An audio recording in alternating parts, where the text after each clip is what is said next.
He threw a leg across that iron horse and pulled the throttle down. A million things rushing through his mind like that rumbling sound. Living life in his own eyes, direction isn't clear. So searching all these years.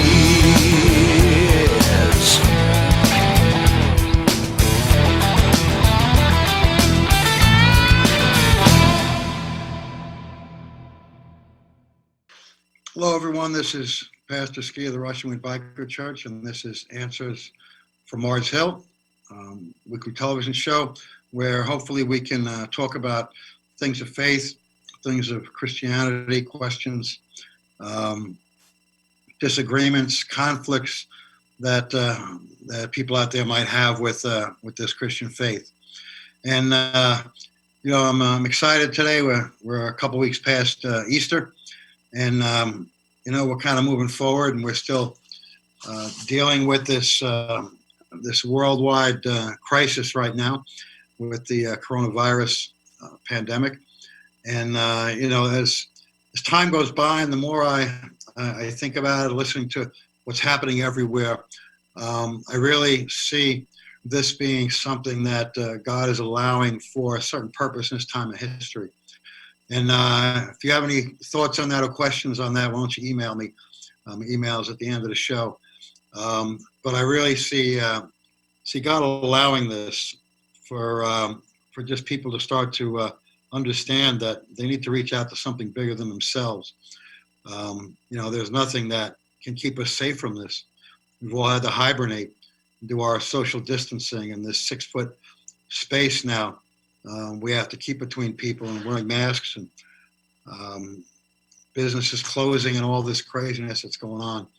And so, I'm glad that, I've had a show and a half where we discussed this, but now we're getting back to where we can maybe take our mind off of what is going wrong with the world right now. And maybe I can answer some of your questions about faith. Right now, people have more questions than ever. They're questioning God, life, reality, spirituality, heaven, death. There's questions out there that people probably haven't considered for quite a long time. And so I'm going to address a couple of those questions today. I want to bring my producer Bobby into the picture and have him really ask me what's going on with some people's ideas out there, what they have questions on today. Okay, so I am here. And, I'll be honest with you, we got some really deep questions tonight. So it's going to be a good night, but it's people really want answers today. So Good. We're going to do the best we can. And I'm just going to kind of piggyback off what you said, introducing the show, and then we'll get into more as we go. But, this time that we are going through, I mean, this is, obviously it's scary. It's like we've never experienced anything like this. For our generation, this is the futuristic, concern of a killer, an invisible killer through disease. I know it's happened before in history, but this is the greatest pandemic because of our connection, with each other, with travel these days, and it's literally affecting every part of the world. So if God is so perfect, then why did he create things that aren't imperfect, that allow us to feel the pain, the suffering, and these daily atrocities? Well, we've talked about this subject several different ways. When God created the heavens and the earth and all of creation, the animals, the fish in the sea, the birds in the sky, and us, when he created us in that very beginning, everything was perfect and everything was good. And there was nothing that could ever lead to something like we're going through now, because all the dark things of humanity, all the sickness, the genetic breakdown that causes animalities and birth defects and diseases, we're not part of what this original creation was intended to be. And so God did not create these things. We've spoken even recently that when we decided to invite the knowledge of what is evil and what is bad and what is not good into our realm, we invited a whole nother realm of choices that we could make. You know, the reality is most of the things that are evil, most of the things that are to our detriment, whether personally, health-wise, relational, cultural, or communal, are not good. They're bad for us. They're decisions that have been invited into our realm when we asked for it. You know, we asked for be able to understand what was evil. You know, God created us according to the account in the Bible. Created everything. Everything was good. He created that, and it was good. And then He created man and woman, and He said it was very good. And He gave us this gift of free will and the ability to choose, which I've discussed before. What good is the ability to choose if there is no choice? And so, you know, God wanted an honest and true relationship with us, who would be His children. He would be our God. He would be our Father. And He was a loving God, and He wanted to create beings who could actually love. And love is a choice. And if you don't have to choose not to love, then you don't actually have love. It can't exist. And so man was, as I mentioned last week, deceived into making the one bad choice that led to every single bad choice after that. And so after we invited the knowledge of things that are bad to our detriment, evil, as the Bible says, you know, all of a sudden choices were made that created a brokenness in the human story, in humanity, even us as creatures, that caused the breakdown of our culture, our world, our bodies, in things that became unhealthy, became unwise, things that would draw us apart instead of drawing us together. And so what happened is, it's like anything else, you know, when you're raised, and we see this in people, is you know, no one is born with the ability to be, let's say, a mass murderer, or someone who is into sexual abuse, a pedophile, and some of the really dark things and hideous things that we consider really, really evil, atrocities, as that question said. You know, that person didn't start that way. What happened was, somewhere in the beginning, that brokenness was accentuated either by a family dynamic, by parents who just didn't educate that child in what was right and wrong. You know, discipline's an important part of raising children and bringing the next generation. What happens is, one bad decision leads to another bad decision, and all of a sudden you find yourself in a life where the only way that I can survive is continue to make bad decisions, because now I've created such a travesty of myself that now people are not going to look at me in an honest and loving and caring and trusting way. So now I have to step into a life where I have to survive by doing things that might be against the law, might be to the detriment of someone else, you know, and you start to build up attitude, you start to build up fears.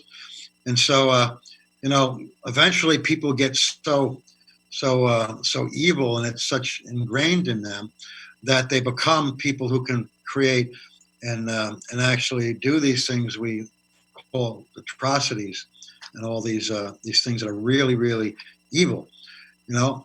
And so God didn't create that. It's just a natural digression of a broken humanity that, you know, nothing gets better at a time. You make a mistake, and if the mistake isn't corrected and identified, it leads to a bigger mistake and a bigger mistake until we're where we are. And, you know, even as far as all of creation, I've talked about how, you know, God had to make a decision in the biblical account of Noah of just, you know, getting rid of all the evil, other than basically one man and his family who had some semblance of righteousness and goodness left in him. And because of what happened to the planet in that huge event, it actually brought another level of corruption to our planet. Things that caused hurricanes and tornadoes and earthquakes and UV rays coming in and hurting us, so we were protected from it before. Disease and decaying bodies that caused bacteria and caused illnesses, and then generations of illnesses just damaging the DNA of humanity. And over time, it gets to the point where now we're in the aftermath of 6,000 years of bad decisions, leading to worse decisions, leading to corrupting people, corrupting creation, corrupting our very planet. And so God never did this. He didn't create these things. And actually, you know, we're people who are selfish and we want to control our own lives, and it's kind of what has perpetrated this. So actually, we want to play God. And with us playing God with the brokenness and the things that we're capable of doing, we've created this world of pain and suffering, atrocities, evilness and treachery and terrorism and everything you can think of. And so God is perfect, and He created us perfect, but with a choice of whether we wanted to live in what He called was good, or if we wanted to step into something that was a realm of darkness that we didn't know about, and at that point didn't even know what it would create. But once we were in it, we just spiraled to the point where this world is not what God intended. One day it will be, according to what God says is the future of humanity in this earth. It's going to be redeemed, and it's going to be brought back to what it should be one day. But no, it wasn't God. God didn't create this. We created this. And so after this first word from my sponsors, we'll maybe dive into another question, or if Bobby has something he wants me to elaborate on in that a little more. So we'll be right back after a few words from my sponsors.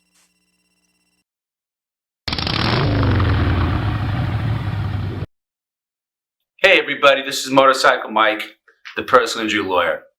I've been riding motorcycles my entire adult life. During the course of my 30-year career as a lawyer, I've also represented countless injured motorcyclists. If you're one of them, I can be of assistance to you. Go to my website, please, motorcyclemikeesq.com.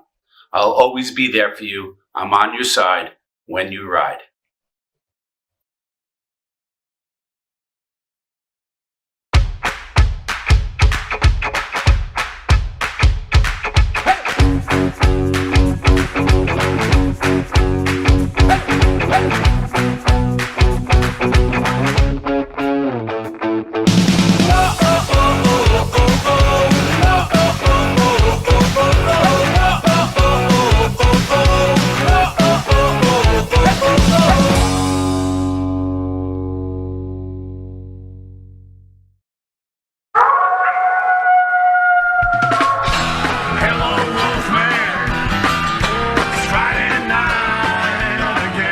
Welcome to Wolfman's Bike of Leather. I'm Kenny the Wolfman Max, and right now I'm going to bring you a brand new jacket in for the ladies.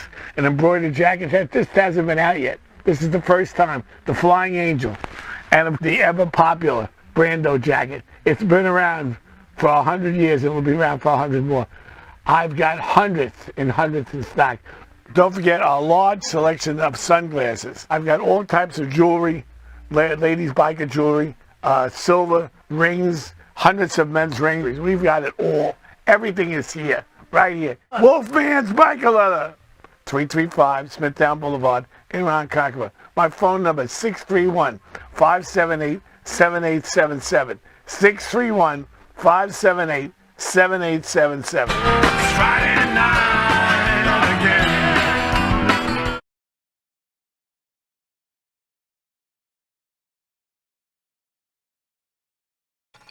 Welcome back to Answers from Mars Hill. It's Pastor Ski again, and looking forward to some more questions and maybe coming up with some answers for the reasoning the thought process in this faith called Christianity, and parts of what we believe to be true.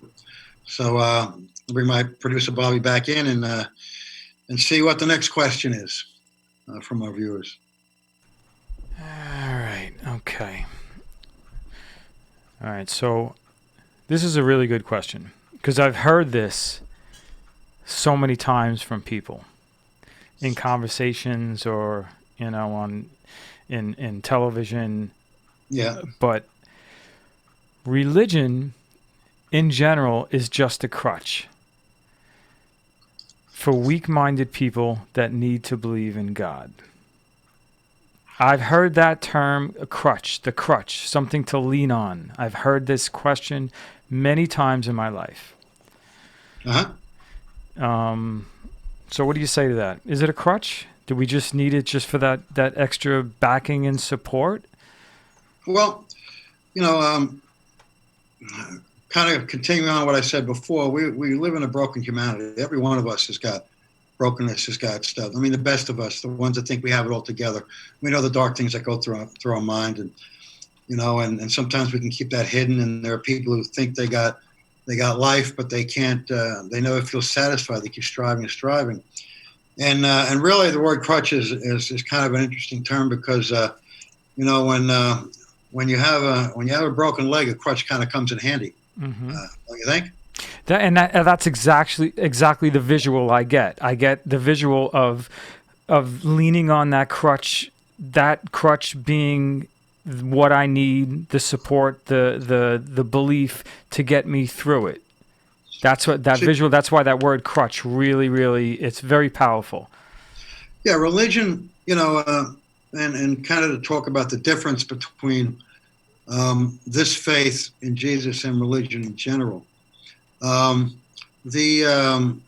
guess most religions, most spiritualities or philosophies, I guess the word crutch and the word to lean on to try to make sense of something. It doesn't mean you're weak-minded. It means that you're looking for answers, especially to some of the hard things that we have in this life. So the thing about faith, Christian faith, is I think most of us, the vast majority of people that come to faith in Jesus and true faith, they surrender their life and they become a true follower and they have God's Spirit in them, have gone through things in their life that has brought them in a place of questioning, a place where they want help in this world, understanding.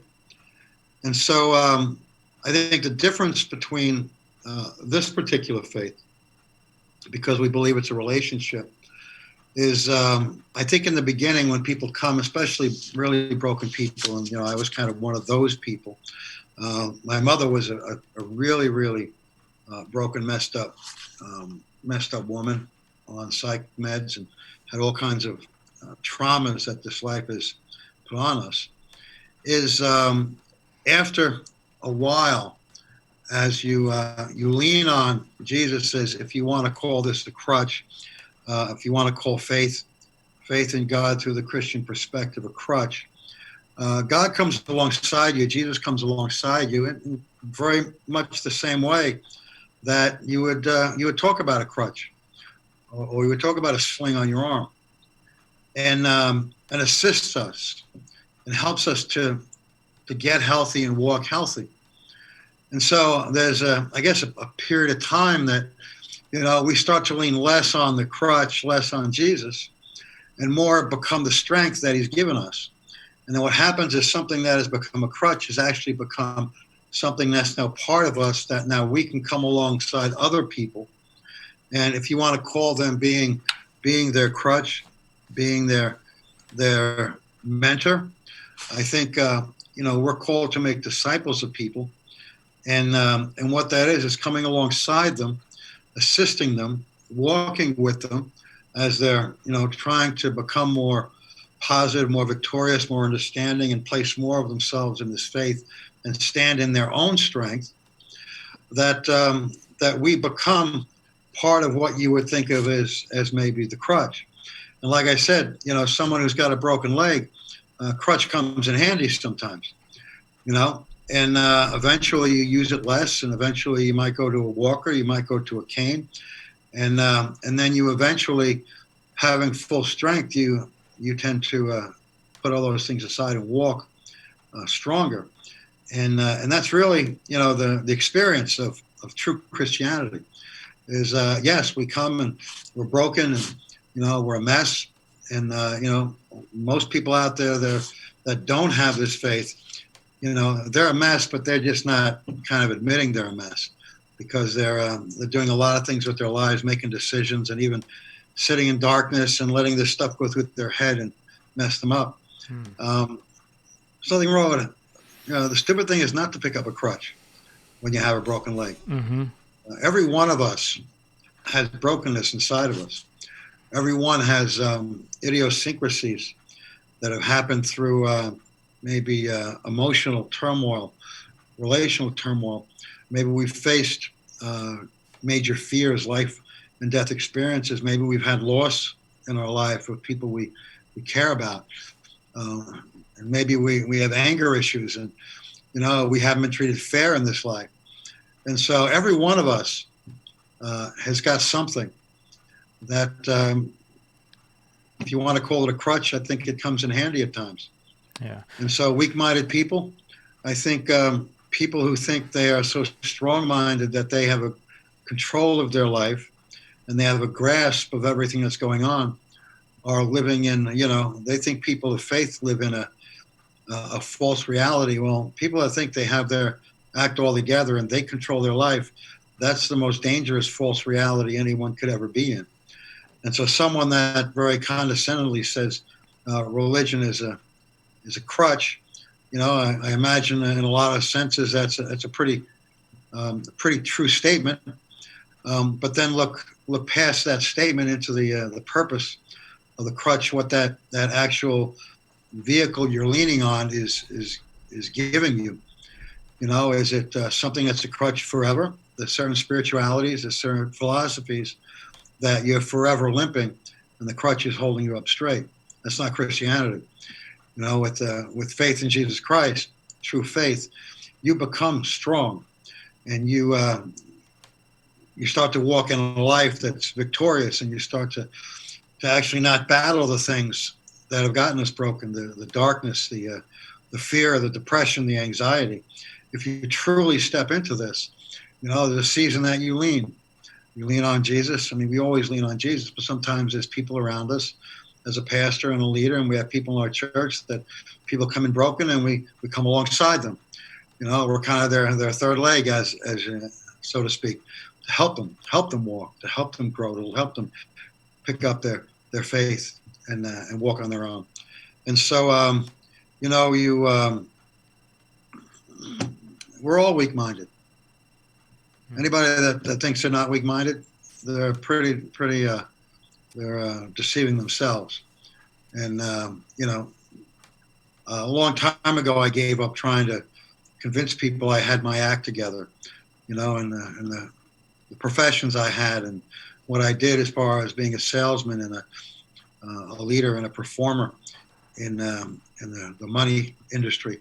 You want to give the aura that you have it all together, and that you've got this.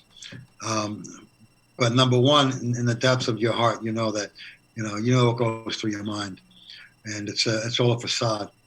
And anyone that wants to call somebody weak-minded is really feeling pretty insecure about the strength of their mind, that they have to point into the weakness of other people.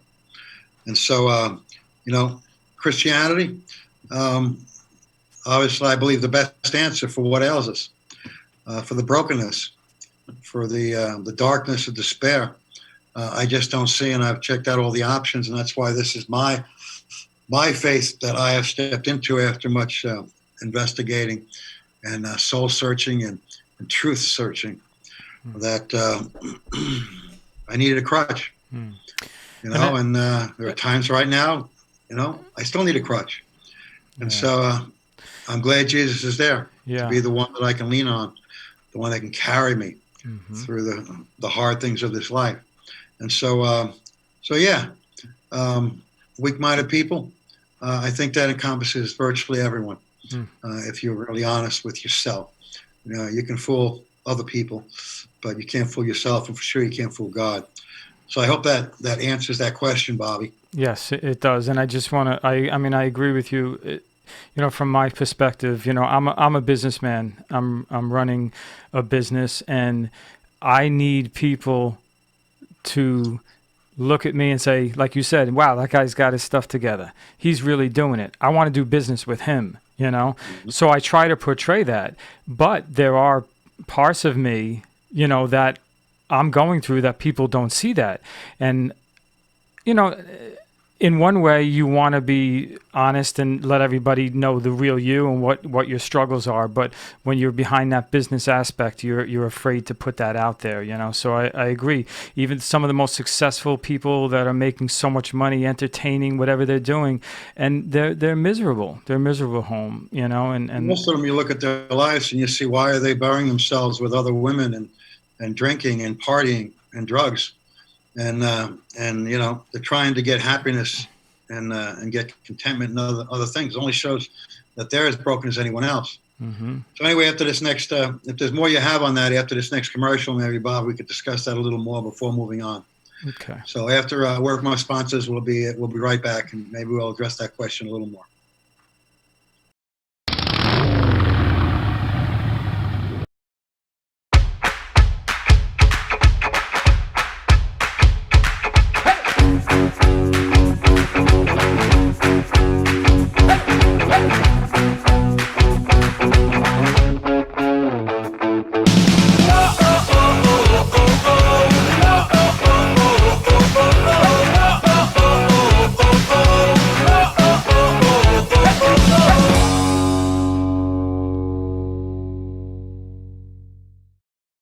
This is Pastor Ski, and I want to tell you about two books that I've written, The Fear of Life and No Sting.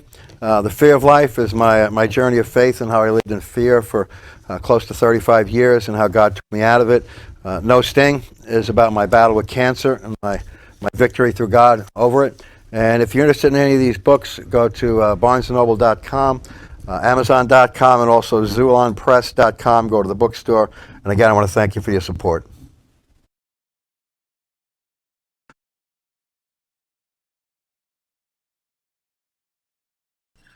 Welcome back to Answers from Mars Hill. This is Pastor Ski, and we'll go back to Bobby and see if he's got another question that's come in that we can address from this point on.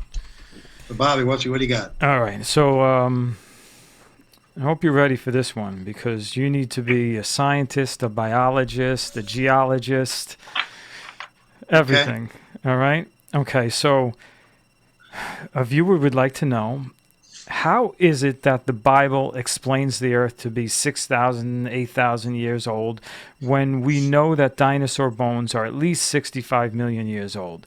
The missing link fossil, I don't even know, IDA, I'm not even sure what that is, found recently is estimated to be at least 47 million years old. So that's pretty... We're getting into, you know, the creation of the earth and stuff like that. What are your thoughts on that? 'Cause I'm interested also. You're interested in that? Yes, okay. Absolutely. This question, I'm probably going to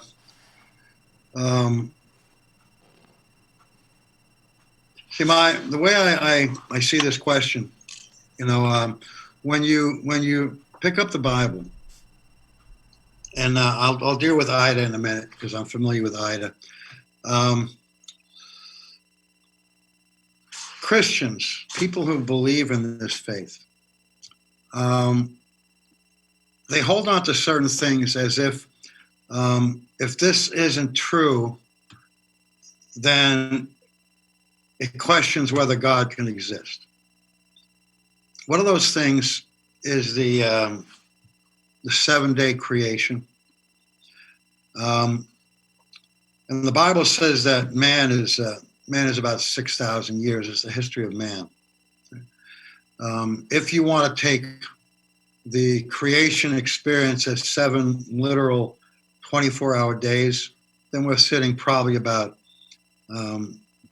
6,000 years, other than the fact that we don't know how long Adam and Eve were alive, what other children they might have had before the fall. And so there is no clarity, really. We read things in the Bible and we think it's like this happened, this happened, this happened, like it's a consecutive time sequence, and sometimes it's not, because there's a lot of time that went by that nothing substantial to the story actually happened. And so, just talking about Ida for a moment. Ida is a fossil that was found, and what people don't understand, they don't do the investigating, is Ida was actually discounted as being a missing link, which is what their hopes were several years ago, because Ida was found more to be of the family of arthropods, and not even in the family of what humans would have come from. And so, every time the world thinks they found a missing link or something, they end up being terribly, terribly disappointed. And so I want to address, and this is probably going to take probably the rest of the show. First of all, the biblical account of creation talks about 7 days, and it says the morning and the evening was the first day, and the morning and the evening was the second day. And this is where sometimes people that are of faith, they want to get into a debate with me, and that's fine. Do I believe God is big enough to create the world in 7 literal 24-hour days? Absolutely. And I'm not saying he didn't. What I'm saying is, when you read the biblical account, we're not even required to believe that. We know what an evening and what a morning is in the human experience. The sun rises, you have sunrise, and you have sunset. And you look through the Bible, and it talks about the day that is today. And when I read the Bible, every time it talks about a day, it talks about a unit of activity. And that's what, when I read the Bible, I see that a day is a unit of activity. We're not supposed to bring yesterday into today. We're not supposed to worry about tomorrow, because today has enough things to deal with, and God gives us enough grace for today. But then we get into this time period, and a day, darkness and light and the sun was not even created until day 4. And so the things that would have defined a day and an evening in our way of looking at it, of the sun comes up, the sun comes down, we have nighttime, we have daytime, wasn't even a conscious delineation for 4 days. And some say, it says evening and morning is the first day, and that word day in the Hebrew is a day that talks about 24 hours. Well, obviously man didn't write this, man didn't put it in the book, and wasn't talking about the experience until a day actually in the human experience was 24 hours. And so I'm not saying this is a set theology. I'm just saying that when you read the Bible, it doesn't require us to believe that it absolutely had to be 7 literal 24-hour days. And so taking that into consideration, if, let's say, it took so many millions of years for the earth to be formed, does that mean that God didn't do it? I think it's an irrelevant question. Right? And I'll tell you why. Because I think think the universe is supposed to be 2 point something billion years old. I don't know exactly what scientists speculate through their extrapolation and trying to figure out over how things moved over 6,000 years, that you can expand that process into billions of years. I don't even understand how they could even think they could be accurate. But the thing is, I lost my train of thought there. It doesn't mean there's not a God if the earth wasn't formed in 7 24-hour days. The other thing is, when you look at a non-God theology, an atheistic, humanistic, scientific viewpoint, when you take the probability of the Big Bang Theory and the time frame of what they speculate evolution, if that were actually what happened, took place, the time frame by their probability standards, 1 billion, 2 billion, 100 billion years would never even be close to enough time to complete the process. And so even that is totally irrelevant to the question. And what most people don't know, because they don't search and they don't read the back pages of the newspaper, and they don't read about discoveries and what archaeologists and scientists have found, is there is a lot of evidences that the methods they use for determining the age of the earth is faulty. There are many hundreds of fossilized trees, for instance, that have been found embedded intact in layers of ground and substrate and silt and things that are buried under the surface, that they say formed over 50 million years, 100 million years. When they found this fossil, and they dated it to I don't know how many, 60 million years old. That's the dating process they used, is where they found it, the amount of time that naturally that kind of sediment, what they speculate happened over the lifespan of the earth, happened, and they come up with a random number, and they don't discount those things that happen to contradict everything that they say. I mean, there's no way a tree can live intact for 50 million years, yet they find fossilized trees, and it's not one, it's not two, it's literally hundreds of them, that are intact, going through many layers of what I believe and what the Bible makes clear was really the event of the flood, and when things settled. And so they won't talk about the mistakes that are found in their theories. Another interesting thing, that just to mention for a second, in something probably most of you haven't heard about, is we have this gem called a diamond, and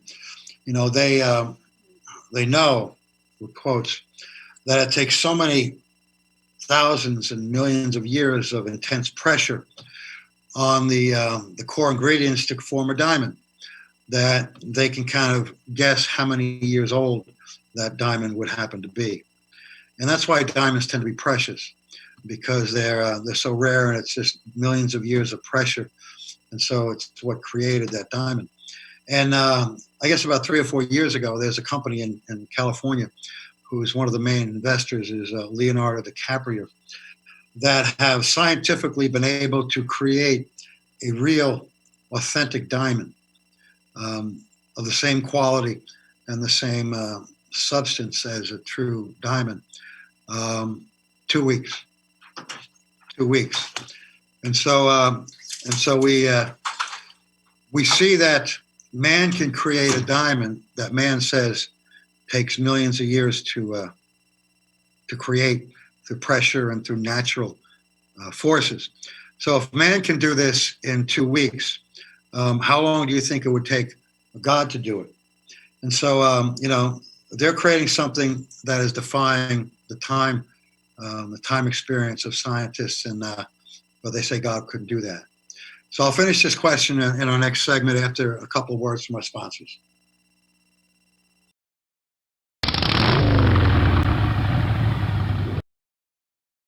Hey everybody, this is Motorcycle Mike, the personal injury lawyer.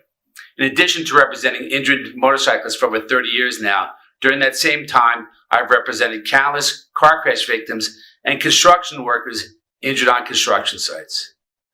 If you need my assistance, go to my website, motorcyclemikeesq.com. I will always be there for you.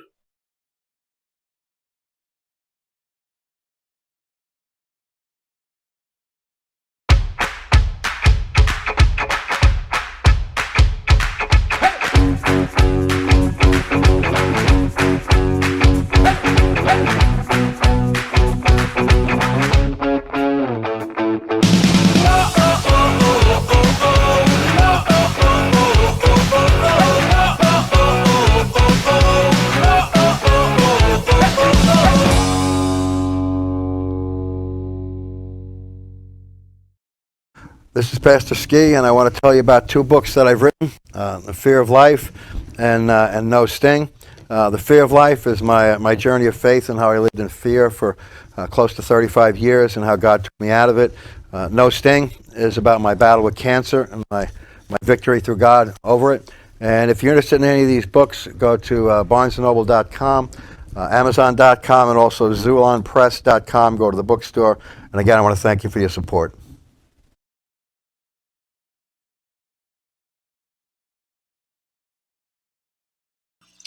Welcome back to Answers from Mars Hill. Pastor Ski again. I wanted to, while we were in the break, I looked up the name of that company. It's called Ada Diamonds, ADA Diamonds, that Leonardo DiCaprio is an investor in.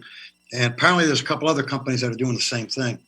And so, the point I was trying to make is man speculates a lot on age, history, and time.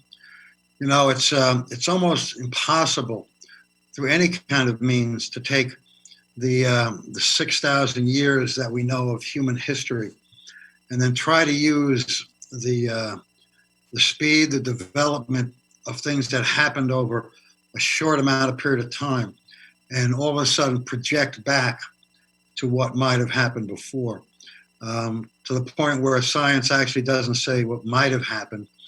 They'll say this fossil Ida is 65 million years old. They weren't there. They don't know what happened in between. They don't know if processes speeded up, slowed down. They totally discount some of the major events that may have happened. In the Bible, it talks about the flood, which changed a lot of things. And in a matter of 150 days, would have dropped layers of silt, layers of settling sand and earth that under natural causes without a flood probably would have taken 150 million years or whatever it is to settle. And so, they totally discount even some of the proofs they have of the flood. There are hundreds and hundreds and thousands of fossils that are found, some of them as high as 14,000 feet above sea level. No explanation for that. Speculation at best. And so, the point that I'm trying to make is that man cannot definitively prove the age of the earth. We have a human history.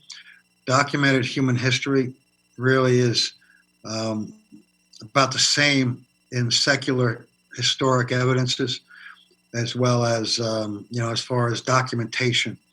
It's not finding a fossil that they think is some kind of humanoid that is in so many layers of settled soil that they want to project back to whatever amount of years. As far as documented human history, there is not much of a variance in the time frame that there's documented human history. And so, this particular question, I think, number one, for people who are out there who are Christians, who are followers of Jesus Christ, this question should not shake our faith. If perhaps God didn't create everything in 7 24-hour days. Because as I said, when you really pick up the Bible, it doesn't really require that. We all believe as believers that God could absolutely do that. Man has tried to speculate with mathematics and really speculative projections that aren't even close to perfect.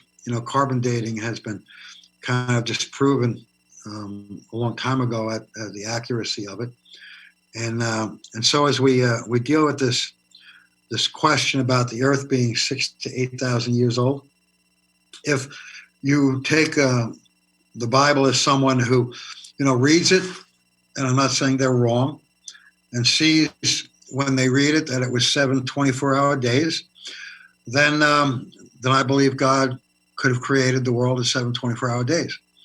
And then the human history followed that.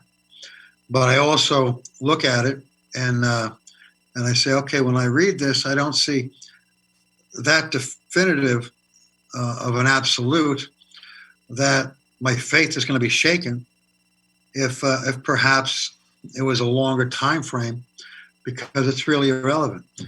Time didn't exist until day 4. The sun, the moon, the stars, the rising days, years really didn't even start till day 4. And so you had eternity prior, and then you had creation, and day 1 and day 2, and day 3, and then in day 4, God set a light in the firmament to guide the day, and a smaller light in the firmament to guide the night. And so, sometimes we get so, I don't know what the word I'm looking for, so stuck up on some of these things that are irrelevant to the belief that there's a God, that we get shaken if there's maybe a possibility that maybe isn't exactly as we think.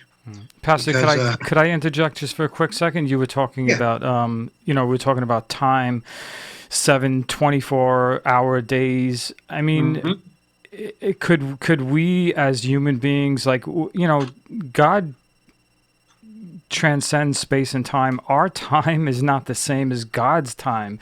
We're putting our human definition and understanding and applying it to God. And I think that's where the transition, we don't understand. We're never going to be able to understand everything about God. We're never going to. The way God operates is beyond our comprehension.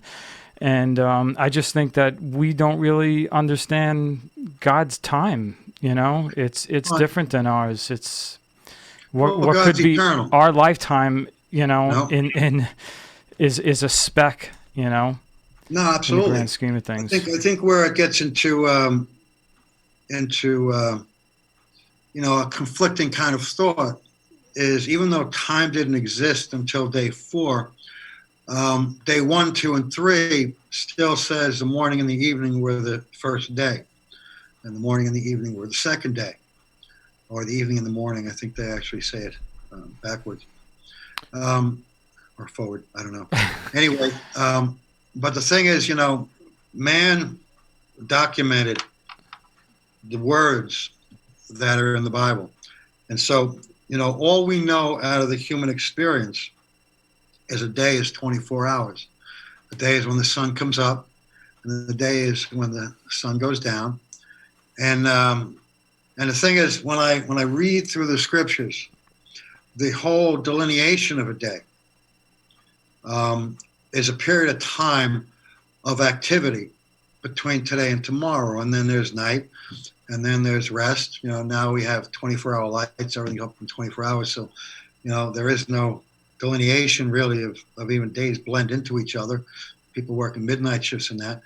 But I think, and I've had this conversation with actually, one of my cousin's husbands about that very topic of, that day actually means in Hebrew 24 hours. It's okay, well, we're talking about time within the human time frame. Whether that means that before then, it's possible, but it's not required because time was irrelevant up until day 4 as far as 24-hour days and years and whatever else there is. And so, when as far as the age of the earth, that's always going to be something that, I hate to use the word mystery because, sometimes I think people of faith, it's a fallback thing. I think there's a lot of things we can understand about God and about faith and about Jesus and about spiritual things that we don't have to make everything a mystery. Certain churches and denominations, you're not supposed to understand that. I think there's not many things we're not supposed to understand. Do I think God created the earth in 24-hour days? I think it's possible, and I know we can do it. Do I think it's a possibility that it might have taken longer? I think it's a possibility, and I don't think it makes a difference. It's people that want to argue points just because they don't want to believe in God. If you don't want to believe in God because you think the earth's older than 8,000 years, go at it. One day you're going to close your eyes and you're going to be in front of someone, and then we'll see what the truth is. All I can tell you is I've done my investigating. I'm trying to break some of the bondage of believing the lies of the world that they've told is truth, where it takes as much faith to believe in the Big Bang Theory. It takes more faith to believe in evolution than it does in a God that created and a God that actually made individual species on this planet. It's just that nobody wants to believe, people don't want to believe in God, so they're going to believe the alternative, which is impossible. Scientifically, probability, it's impossible, but it sounds better than God to them. And so a question like this, as far as time and missing links, and Ida was found in an area that they say that was formed so many millions of years ago. Maybe not. I believe in the flood. I believe in the event. There's enough evidence geologically. There's so many cultures that aren't even Christian that believed in that event. And so when you put all these things together, there's a lot of things the world says they know that they don't know. And so faith is involved in a lot of different things. Science, geography, history. A lot of faith is involved in what the world wants to believe also. So I think that in an overarching way addresses that question. And so, we're winding down to the end of our show. I want to thank our sponsors again. Motorcycle Mike, who's been really a great supporter of the church and our ministry and now this show. And, like I've mentioned before, one of the most ethical lawyers, maybe the most ethical lawyer I've ever met. Wolfman's Leather, Kenny Max, good friend of mine for years. Your leather and biker stuff and jewelry. Also, Bobby with Strong Island Entertainment. And if anyone wants to contribute to the furthering of the show, the expansion of the show, the continuing of the show, you can donate at the Rushing Wind Biker Church website, rushingwindbc.org, and you can click on donate, or you can text the word give to 631-352-7773, and visit the Biker Church one day if you're on Long Island. This is Pastor Ski. This has been Answers from Mars Hill. God bless you. Ride out this pandemic. Everything's going to be okay because God's still on the throne.